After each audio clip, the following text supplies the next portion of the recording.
NFC West team schedule with, of course, the San Francisco 49ers. Here we are. And with that, I'm going to just tell you their preseason prediction right now is at 10.5. You can see that right there, folks, on the bottom right corner.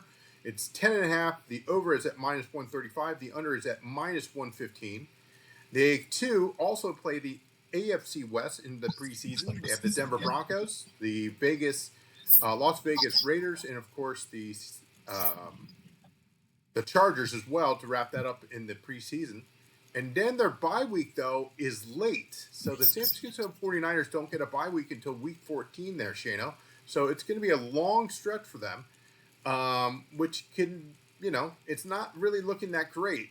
But let's begin. It is, of course, at the Seattle Seahawks, at the New Orleans Saints, home against the Cardinals. That'll be a nationally televised game on September 21st in week 3. Then they host the Jaguars on the 28th. Then it's Thursday night football against the LA Rams, and I'll be at LA. At the Bucs, home against the Atlanta Falcons. That'll be a Sunday night game, so it's 2 already primetime games.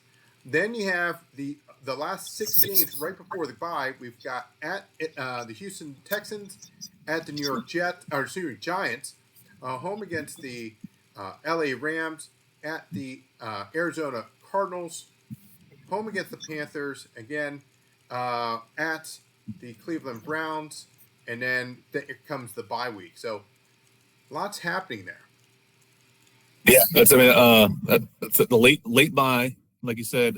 That's 13 games in a row is always tough as an NFL franchise, especially when you have some players that are known for getting a little banged up, like Christian McCaffrey and stuff like that, right?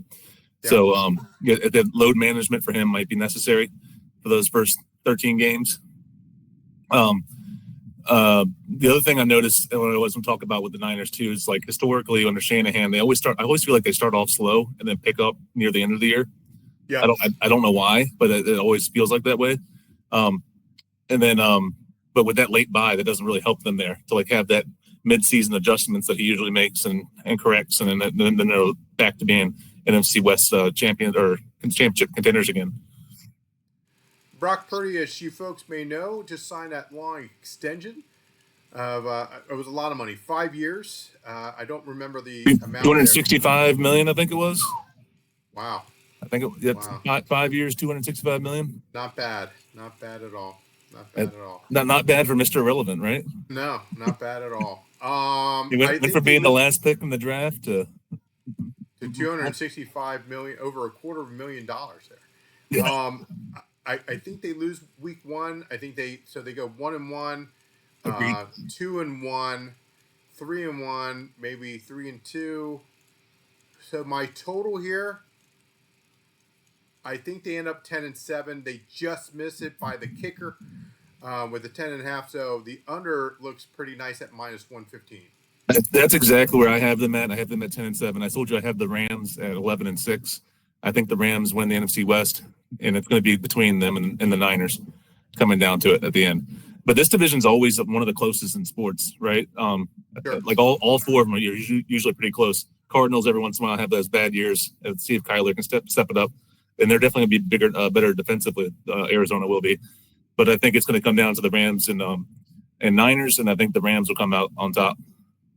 Well, it also depends on the, they were a little bit of injury prone last year with the San Francisco 49ers. And, of course, they lose Deebo Samuel to us, meaning the Washington Skins there. But also Christian McCaffrey, we'll see if he is back to himself. Yeah, agreed 100%. And they had some injuries on defense, too, that really hurt them as well last year. And then that's what we were talking about with that late bye. That can come back to bite them as well and hurt them in the long run. So tell us what you guys think once you see this.